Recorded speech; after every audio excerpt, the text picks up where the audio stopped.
ये संसार विभिन्न प्राणियों का संसार है। इस संसार में विभिन्न प्रकार के जल में रहने वाले, आकाश में विचरने वाले और जमीन पर रहने वाले लाखों प्रकार के जीव जंतु प्राणी रहते हैं। इन सभी प्राणियों में मनुष्य सर्वश्रेष्ठ और बुद्धिमान प्राणी है, कर्मकर्ता प्राणी है। पूरे संसार पर बुद्धि और शक्ति के बल पर इसका साम्राज्य है। अब चूंकि मनुष्य को दूसरे जीवों की भाषा समझ में नहीं आती है, लेकिन मनुष्य उनके व्यवहार से, उनके स्वभाव से, उनके सानिध्य और सामीप्य से यह अवश्य जान लेता है कि वो क्या कह रहे हैं या क्या कहना चाहते हैं। मनुष्य एक ऐसा प्राणी है जो अपने बच्चों का, अपने परिवार का पालन पोषण करता है, साथ ही वह अन्य दूसरे जीवों को भी पालता है, उनसे भी उसका सामीप्य और सानिध्य होता है। गाय, भैंस, भेड़, बकरी, कुत्ता, बिल्ली, ऊंट, हाथी, चिड़िया, तोते, बहुत सारे जीवों को वह पालता है। जिस प्रकार मनुष्य अपने बच्चों से स्नेह करता है, उसी प्रकार से वह इन पशु और पक्षियों के बच्चों से भी स्नेह, लाड प्यार कर बैठता है। मनुष्य चूंकि बुद्धिमान है, दुनिया के सारे नियम, रीति रिवाज, कायदे और कानून मनुष्य को मानने होते हैं, मनुष्य को जानने होते हैं। तो मनुष्य और तमाम पशुओं के लिए एक कायदा और कानून ये है कि सभी जीव बचपन से ही अपने माता पिता और अपने अति निकट संबंधियों के द्वारा शिक्षा प्राप्त करते हैं, और उन्हें जो शिक्षा मिलती है, जैसी शिक्षा वे ग्रहण करते हैं, उसी के अनुरूप वे अपना जीवन यापन करते हैं। मनुष्य मन के वशीभूत विषय और विकारों से ग्रस्त हो जाता है। संसार के सभी जीव अपने बच्चों को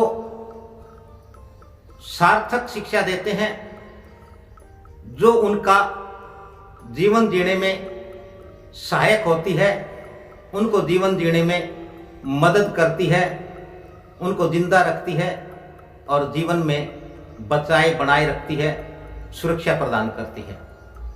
मनुष्य अपने मन के एक विकार, लोभवश, मोहवश अपने बच्चों से लाड प्रेम करता है, और वह यह भूल जाता है कि इनको क्या सिखाना है, क्या जताना है। और हमारे ऋषि मुनियों ने, संतों, महात्माओं, शिक्षकों और विद्वानों ने कहा है कि बचपन शिक्षा देने के लिए होता है। यदि बचपन में किसी को उचित सही शिक्षा मिल जाए तो उसका जीवन सफल हो सकता है, सुखदायी हो सकता है। लेकिन मनुष्य अपने बच्चों के साथ साथ अपने पाले हुए जीवों से भी लाड कर बैठता है। एक मनुष्य ने एक ऊंट के बच्चे से अधिक लाड किया, क्योंकि उसके पास ऊंटों का झुंड था, ऊंटों को चराने का, बेचने का उसका कारोबार था।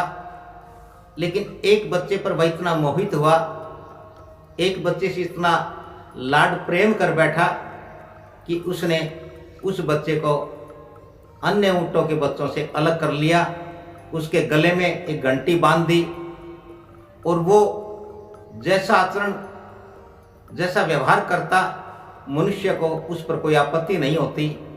और उस मनुष्य के लाड प्यार ने उस बच्चे को सबसे अलग कर दिया और वह सबसे अधिक उदंड हो गया। और उसका परिणाम ये हुआ कि जब वह ऊंटों के झुंड को जंगल में चराने जाता तो सभी ऊंट, ऊंटनियां और बच्चे लय में, लाइन में और उस चरवाहे के अनुसार चलते थे। लेकिन वह उदंड लाडला बच्चा अपने मालिक की भी नहीं सुनता था, उसकी भी नहीं मानता। कभी तो वह आगे दौड़ता था, कभी दाएं, कभी बाएं, कभी पीछे रह जाता था, उसकी मर्जी थी। और जंगल में शिकारी भी होते हैं जो पशुओं का ही भक्षण करके जिंदा रहते हैं, विशेषकर शेर।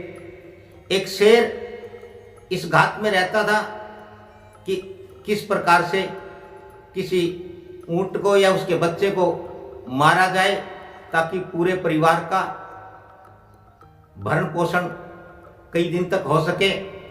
लेकिन वह उस चरवाहे की, उस मालिक की सजगता और अन्य ऊंटों की अपने मालिक के प्रति शिक्षा के कारण, क्योंकि सभी कतार में चलते थे, मालिक के इशारे पर चलते थे, लेकिन वह उदंड बच्चा इधर उधर, आगे पीछे, दाएं बाएं रहता था। एक बार हुआ क्या कि वह उदंड बच्चा बहुत पीछे रह गया और ऊंटों का उसका काफिला, उसका झुंड काफी आगे निकल गया। शेर ने मौका पाकर उस उदंड बच्चे पर हमला कर दिया, उसको मार दिया और पूरे परिवार ने उसका मांस खाया। तो यह शिक्षा इसलिए भी आवश्यक है, ज़रूरी है कि यदि हम अनावश्यक लाड प्यार किसी पशु पक्षी से करते हैं तो वह भी हमारे कहने से बाहर हो जाता है, वह भी अपने जीवन जीने का अंदाज, जीवन का ढंग भूल जाता है। शिक्षा उचित होनी चाहिए, समुचित होनी चाहिए। और बच्चा चाहे किसी पशु पक्षी का हो या खुद का हो, उससे अनावश्यक लाड प्यार न करके उसको उचित सही शिक्षा देनी चाहिए, उसको नियमों में रखना चाहिए। यह बात सब पर लागू होती है, मनुष्यों पर भी, पशु पक्षियों पर भी। इससे ज़रूर शिक्षा लेंगे ताकि जो मनुष्य आज अपने बच्चों के उदंड होने का, कहना न मानने का, नियमों में नहीं रहने का रोना रोता है, तो निश्चित ही वह अपने बच्चों को यदि उचित शिक्षा देगा, अनावश्यक लाड प्यार नहीं करेगा, तो उस बच्चे का जीवन भी सफल होगा और उसका जीवन जो है सुखमय होगा।